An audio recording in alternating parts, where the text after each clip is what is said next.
it's always a treat to be with you on Walking the Walk, and always a treat to have, we just have the best guests. And this is somebody I met, I think it was almost 2 years ago now. He's part of a fast growing organization called Aroma. I'm going to let him talk a little bit more about that. And Morgan Schafer, he's a very interesting guy, and I thought he'd be a great guy to come on and talk about leadership, particularly at a small organization, and particularly on the front lines as they have to promote this type of leadership in their various franchises, which are sometimes teams of just a handful of people, and all the challenges we're facing in that realm today. Right, Morgan? Oh my goodness. That's an understatement, Jim. Yeah, there you go. Well, tell us a little bit more about how, because it's funny. One of the things that struck me when we met is that you said you were retired, or you were trying to retire, and they just, like Michael Corleone, they just kept dragging you back in, right? Oh, well, first of all, this is wonderful being here. And Jim, great to be with you again. And I really appreciate what you're doing here and your message and your mission. And, Aroma Joe's, we're a small coffee company out of Portland, Maine. We just literally 2 weeks ago opened our 100th franchise unit. Hey, Yeah, second right. one of this particular franchisee. And what's really interesting about that, only 15% of all franchises across the US and the world, I should say, go and grow past the 100 mark. So we've entered into a new realm, I guess. We're on a different platform. And so, there's a validation that we've got something special here, something that can grow, and something that people want to grow, more importantly. Yeah. So it's great. It's great to be here. You talked about my retirement. Yeah, because you had some interesting adventures before Aroma Joe's. I had the privilege of working for a number of organizations who were startups at the time. Companies called Hula Hands back in my full service restaurant days. And then I went with an organization called Obon Pan out of Boston, Mass. That eventually morphed into Panera. So that's exciting. And then a small company, people may have heard of it, called Starbucks. So I was with Starbucks when I was in the New York City market as a district manager. We had 42 locations from Philadelphia to Boston at the time. And then we started growing, and then our mantra was 2,000 by 2,000. So I had the privilege of working with the people that Howard Schultz, Orrin Smith, and Howard Behar. We used to call them H2O. And they were highly, highly influential people in my career, and got me to where I am today, quite honestly. And then from there, I went into the auto parts business and ended up here in New England, we love it. It's great to be here. And then decided to own my own business. My wife and I owned a small little market here in Portland, Maine, and did that for a couple of years. And then it was time for me to retire. I quickly realized that, getting up every day meant I had to be relevant. I had to give back, and I had to have some purpose and jump out of bed to, just outside of my own personal needs and my family needs. I needed more. So having been retired for a year, I realized that I had to get back into the game. Maybe not necessarily at the rigor and at the pace that I was once at, but I had to get back into the game. And, through some connections, met Dave Tucci, who who is the COO of Aroma Joe's, and with my experience, thought it'd bring me in as somebody that could help the organization with my experience, with what I've done in the past, and just be part of the organization and sort of blend in and help where organically it would take me, but help where they wanted me. I became a project manager, and here I am. So fascinating about it too, because you've been with organizations that started small and grew rapidly sometimes. What was the major challenges you saw in leadership, both internally and amongst the franchisees, as that growth happened? I mean, because it is a lot of change. There's a lot of change from a small operation as it scales. Yeah, a lot of changes. I would say the biggest was ensuring that we had the right people on the team, quite honestly. And sometimes the right people don't necessarily mean they're ready for the job. It means they have the potential, and that we had to nurture that potential. We had to develop that potential. So the people equation was always big. The other piece was understanding that as a small organization, people are going to have to wear different hats. And while Mm, you may specialize in marketing per se, or finance or operations, there's going to be times where we just need a team effort and we need all hands on deck. And it's less about what your role is, it's more about being part of a team. And I would say yeah. that was really one of the key success components, for being able to take it to the next level, where at some point you could, um, bring more people on. But there's always a danger in that. There's always a cultural risk in bringing on the Yeah. wrong people and bringing on people too fast, and maybe not necessarily giving them the right training, et cetera. Let's unpack that a little bit, because that is one of the issues that we hear, quite often in workshops, especially, that as a company is scaling, how do you preserve that culture, particularly if it's I'm not necessarily family business, but a family style. When an organization's small, you often hear people say that, right? This is like family. It's like family. And most every time I'm working with an organization that's scaling or in the process of it, they tell me they want to preserve that culture. And it seems like you've done that quite successfully. And again, you've done it with companies. Most of the companies you talked about really did start as family businesses or very small. Mhm. So it's interesting, and I'll go to my most relevant situation here, the Mhm. Roma Joe's. Uh, because what ends up happening is all those little things, social hour in the office, Mm, birthday lunches, celebrations, taking time out to connect and ensure that we're collaborating, and not necessarily on a business level, but on a personal level. It's really easy to excuse away that it's either not in the budget, or we don't have time, or that's the big one, right? Usually, yeah. yeah. And what we forget is it's those are the things that make us successful Right. and allow us and enable us to do our jobs better. And Mm, what listen, Aroma Joe's, we're busy. There's budgets, there's time constraints. But one of the things that I think I've tried to help, and we've got a number of advocates for this, is let's make sure we take time out and do the things that are really important.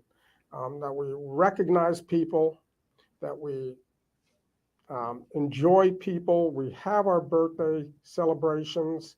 mm. We make people feel important, not because it's on our checklist, but because that's who we are.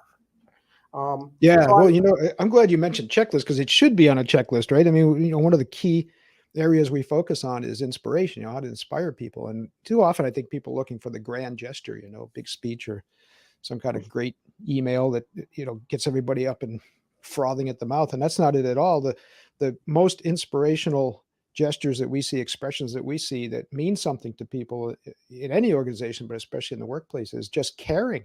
yeah, And that's what you're talking about, right? Showing an interest personally. And I think that avoids a lot of trouble too, doesn't it? I mean, you can trace almost every business problem to some sort of communication issue, sort of communication breakdown, at least way more than half the time. In fact, and I don't want to pick low hanging fruit, but people often ask me, well, why can't Congress get anything done? I said, well, it's simple. They don't talk to each other. yeah. You know, Uh, they don't you- sit down and talk to each other. They don't know each other personally anymore, as you're saying. How critical is that to the success of any organization? oh, I mean, it's so critical. I learned a long time ago, Jim. The more I care, the more they care, Hmm. and that level of caring enables an environment of open communication. It enables an environment where people are not afraid to make mistakes, where people Mm. are not penalized for voicing their opinion, where Ah, there you go. people are not judged for having a conversation about something that didn't feel right, or was potentially inappropriate. Mm. There's that level of care allows us to check each other and check ourselves at the same time, and that enables the communication. That enables the mutual respect that all organizations have to be successful. Yeah, I'm glad you brought up that word. That's often a scary word to people, respect. And when you're talking about personal care, I don't know if I shared this story when I was with you guys. I probably did. Uh, one of the first times I was asked to present these ideas out in public was because the kids in my martial arts center were showing a lot more respect in their schools than the average kid was, and one Mm. of the area schools had a real issue with it. Anyway, they asked me to come and talk, and I came with my standard question, what does the word respect mean? I share that if I'm working with CEOs, we want to work that question through because people don't think about it that much. This little guy, up third grade, he stood up and he bowed. He said, "Sensei," he said, "respect means taking care of one another." And I've never found a better definition. I mean, that moment, I didn't know it at the time, but that's really changed my whole life. That changed my path. That set me on the path I'm on now. But how insightful that was, how important that was. That's exactly what you're talking about, right? Oh, precisely. And, taking care of each other could be as simple as, hey, you forgot to do this, but I got your Mhm. back. Okay. Um, I got your back, and knowing that somebody else has my back as Mhm. well. Taking care of each other means, as simple as cleaning up after each other. Um, and knowing that this is how we live. It's this is what we do here, and Mhm. it's not a question of whose job is it. It's a question of this is our way of being.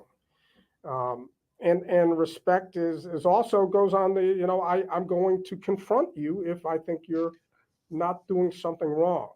I'm going to give you critical feedback. I care enough about you to say what you did in that meeting was inappropriate.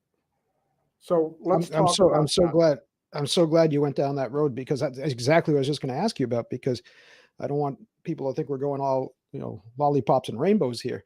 One of the key problems right now is this whole idea of quiet firing, never mind quiet quitting. And Oh, at the heart of that is just people not wanting to have the tough conversation. Now, being from a micro business, micro entrepreneur's background, I understand it. When we get very close to people, sometimes those conversations are more difficult, but I'd say even more necessary. And particularly, I love we're singing in harmony as far as you're not showing respect to the other person if you're not willing to have those difficult conversations. exactly. The concept of tough love. I mean, that's how some people Mhm. put it. Although that implies more of a confrontation versus having a critical Right. conversation. It doesn't have to be rude or denigrating or right. Sometimes it gets heated. And passion is great. Yeah. Heated is Hmm. okay if it's contained, if it's done in the right spirit, Hmm. and not taken in the wrong way. And that's all under the guise of an organization's culture. Um, Right. And which better happens when they provide all the things you talked about, time to be with each other as human beings, time to socialize, time to get to know one another. So a little bit more about the person's moods, right? And their way of presenting themselves. and I've been given a lot of wonderful techniques over time on Mhm. how to have those conversations. And Mm. perhaps one of the best techniques is asking permission to give you feedback. Hey, Yeah. Jim, would it be all right if I gave you some critical feedback? No. Okay. And Yeah. with that in mind, you can take it. Well, why not? Let's have a conversation. Mhm. And all kidding aside, but Right. that opens the doorway, and Mhm. that puts the onus on the other person's back and saying, "Yeah, give it to me." Yeah. And Yeah. and most of the time they say, "Don't hold back." So you're preparing them. It's usually when things come out of left field that your defensive guards, go up, and that you're not ready for it, or you're just not, in the right frame of mind to receive that. And so you feel compelled to having to respond, and it's usually in a defensive posture or manner. Right. Or you might have something else going on in your life, right? And again, if you have a culture where people, and I'm not talking about being nosy or sticking your nose where it doesn't belong, but to understand and know the people around you, then you're more. I don't even want to use the word sensitive. I'm more aware of the fact that there might be other things going on in their lives that might affect the way they're behaving in the workplace, right? That's right. And great organizations, they understand that this is going to be one of the key tenets Hmm. of the culture that they want to build. So they help people by training. They have Yeah. role modeling, and they have role models that model this behavior all the time. So Mm. it becomes part of your company way of being. And it's funny. I would take it out to my family at times. Hmm. They would always laugh. Oh, Dad just came back from a conference. He must have been learned how to, speak more politely. I'm making this stuff up right now, but and Yeah. they were always funny. Well, this will last a week, and pretty soon, you hear it over and over, and it gets reinforced in many different Hmm. ways. Then it becomes a behavior. Becomes a discipline, right? Yeah, It becomes a exactly. discipline. Exactly. Hmm. Exactly. Hmm. No, that's interesting. Back to this dynamic of small organizations, how they manage things. Today it's interesting because a lot of emphasis on the word diversity and it risking offending some people, not intentionally. I keep going back to the original thought when diversity was introduced as a theory, a business theory, and about surrounding yourself with people who think differently than you, that had substantive differences that would mean something, that would make you stronger as a team, not focused on well, we shouldn't say inconsequential, but differences, innate differences that really shouldn't make a difference to us. For instance, the color of our skin or our religious belief. If you're not proselytizing in the workplace, that's a different issue. Um, a lot of times, gender might not make a difference in most places, right? In most jobs.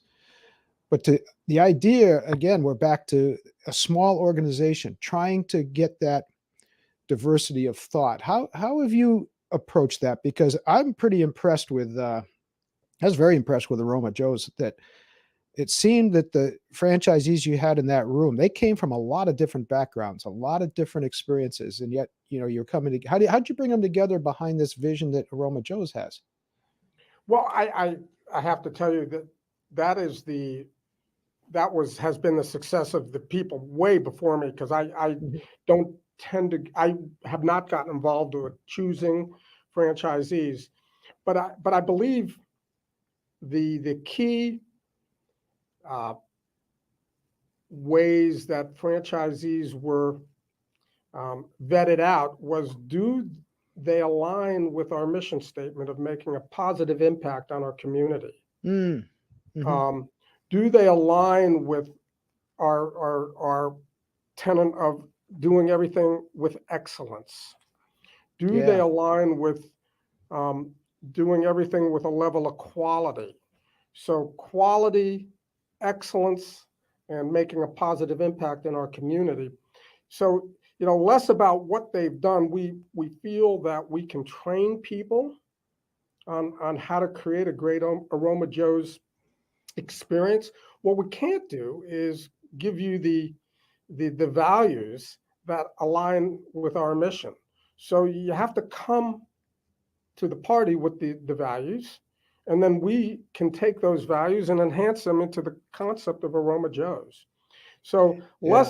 less about the skill set, more about the value set, and that has That's brought us fascinating. that has brought Mhm. us across a whole different group of people, um, and diversity in age, diversity in Mhm. experience, diversity, Huge. obviously. Yeah, Mhm. absolutely. I Mhm. mean, allowing me this opportunity, with 40 plus years of experience. Clearly, I'm the oldest person here, which is great. Um, and for me, it's been wonderful listening to the different demographics that we have here, and just learning and understanding where their heads at, and Yeah, well, why they act the way right. they act. And Mhm. it's been so. I'm here to tell you that our country, while we do have some issues out there, it's not because of how the younger people are thinking. We just haven't figured out how to channel that in the right way. Hmm. Well, that's a challenge that, leaders are gonna have to face for as long as you and I are gonna be alive, right? Exactly. Exactly. But if I'm hearing you right, a lot of the way through that is, and maybe that's something that's been lost in some aspects of our society and our culture, is uniting people behind that cause that each of us has a share in, but is bigger than any of us as an individual. And it's interesting that, you emphasize that idea of benefit to the community. And to close that loop a little bit, that's how I met Dave Tucci. He was involved with Firehouse Subs at the time, which is another company that has a very strong focus. They give an awful lot back, particularly to help first responders, firefighters, because I think the Mhm. founders were firefighters, I believe. I believe you're correct. Yes. Yeah. And I will tell you, yeah, it's And so when we look back, uh, 20 years from now, while we probably quenched a lot of thirsts, Mm. hopefully people don't necessarily remember the drink they drank. Hopefully people remember the difference that we made. Yeah. Well, it certainly works for me because in the spirit of full disclosure, it's funny because every time I talk to somebody from Aroma Joe's, they say, "What's your favorite coffee?" I said, "I don't drink coffee." That's right. I like your hot Oh, chocolate though. and all kidding aside, I will tell you that Aroma Joe's today is about coffee. It's about breakfast sandwiches. It's about our Right. rush drinks. Mhm. Who knows where it's going to be 20 years from now? Mm. But what we do know is we'll still want to be making a positive impact on our communities. We'll still want to do everything with excellence. We'll still want to do everything with a high level of commitment. Mm. We'll still want to do everything with a high level of community. Excuse me, Yeah. with Yeah. quality. Okay. Um, Yeah. so that's going to get us to wherever society, wherever business is going to take us. All right. And at the risk of putting you on the spot, and you open this can of worms, you Uh-oh. talk. You kept saying you're the oldest guy around here, like he walking around with your walker or something, and at this point, which still wouldn't be a bad thing. It's I made some of my bones in martial arts by teaching cane fighting, of all things. Exactly. So we took some people that needed canes and transformed their mindset a little bit, turned them pretty vicious for a while. But no, this idea that yeah, you have a level of experience, a senior level of experience, and yet your spirit is I'd say one of very in the best way, a very youthful spirit, one that's always rather than saying, okay, I'm at this certain point in my life or my career. Instead of that, you look at it with what we'd call in martial arts beginner's mind. It's fine wherever I am. Today is a new day. What can I do today? How am I going to get better? What am I going to learn? How am I going to grow? Right. And I think that I think your energy positions you uniquely to make that bridge, to make that connection. Because one of the things I believe is that we really seriously need to restore in our culture, in our organizations, is that idea that the respect for the elder. Again, something we borrow heavily from in the martial arts tradition, right? To seek out the people that have the wisdom and the experience and to bridge those things. And you've done that very successfully. So this is where I'm putting you on the spot. Um, what are some of the ways you think you've been successful in doing that to be able to communicate so effectively with the youngest generations and to be able to facilitate that, that nice sense of community throughout the different generations? I It's told you it was a can of worms, yeah, huh? yeah, you did. So this is where I use the tactic of stalling so I can think about it. No, I Um, said, please. That's a tough question. That's a deep question. so I think one of the things, Jim, that I've had the pleasure of being a student of is this concept called servant leadership. Hmm. Back in the early days of Starbucks, and Howard Behar, if you just Google Howard Behar, Mhm. he is probably the outside of Robert Greenleaf who conceptually developed it. He's probably the servant leadership Sensi master, and using Mm. some of your terms out there. And I just had the privilege of working with them. And the whole couple of the key tenets is being authentic, Mm. being present, and being useful. And yes, the question goes back to how did you connect and how did all this get going? I think it just was an attempt to being a servant leader for the people in our organization by being present. So you're By putting their needs in the foreground. absolutely, it's this is I'm here to support you. Mm. This is not about me, and I think that's what servant leadership is all about. And as a result of being authentic, being present, being useful, being genuine, being caring, people realized um, that,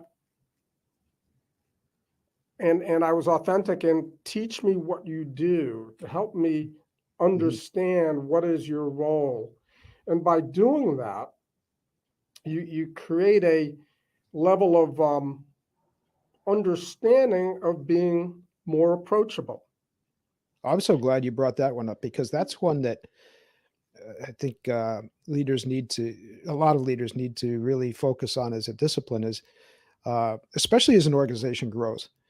A lot of people, and especially as you bring in people from other industries and whatnot, as the organization scales, because a large organization does have different needs, and some talents will translate a little bit differently. Someone might not necessarily need to have come from the front lines, right, in a Mhm. large organization, but that idea of going to them and asking them to going there with with a sincere attitude that you want to learn about their life on the front lines and how you can help understand that. Sam Walton was awful good at that. And along those lines, you've used the word authentic a couple of times. I think one of the biggest mistakes that leaders make, senior leaders, is trying to appear youthful in a disingenuous way. Either Mhm. adopting the slang or the language. I like that idea of authenticity, right? I think you earn a lot more respect by being authentic than by pretending to be something you're not. Does that make sense? It makes a ton of sense. And Jim, if I may, I'm going to talk back to Hmm. after I left Starbucks. I got into the auto parts world. Mm. Um, and to be perfectly honest with you, I knew my wife Elsa knows more about cars and auto parts than I did at the time. Well, And she she's a looked at me, keeper. yeah, yeah, no, totally. And she said, what are you doing? I said, well, listen, leadership skills are transferable. Hmm. This is a great opportunity. I think I could learn a lot. And so you go into this industry, and we're these very, very significant car people, and they can be very, very judgmental on your car knowledge. And I Okay. Yep. really Hmm. didn't have any car knowledge. So what I did have was my capacity to connect, my capacity to really want to understand how I can help them and lead to solutions for their problems and make them more successful. Right. And I would have failed miserably if I tried to come in as a car guy. Hmm. I learned a lot, Mm. and ultimately my passions didn't necessarily long term align with being a car guy, Hmm.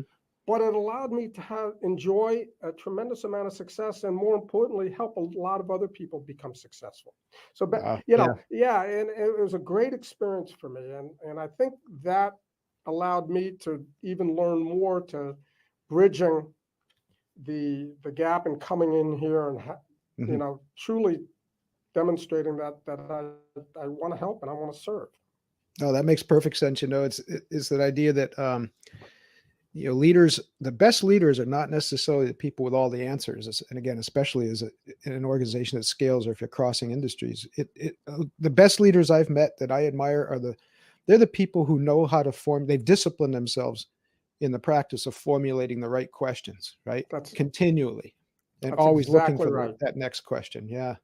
The people Yeah, on the front lines have the answer. I learned a long time ago. I didn't have to know everything. I just needed to know what questions to ask. Mm. Hmm. Well, but you know an awful lot about, the importance of the capacity to show compassion, caring, and there's the bridge. No, if I'm hearing you right.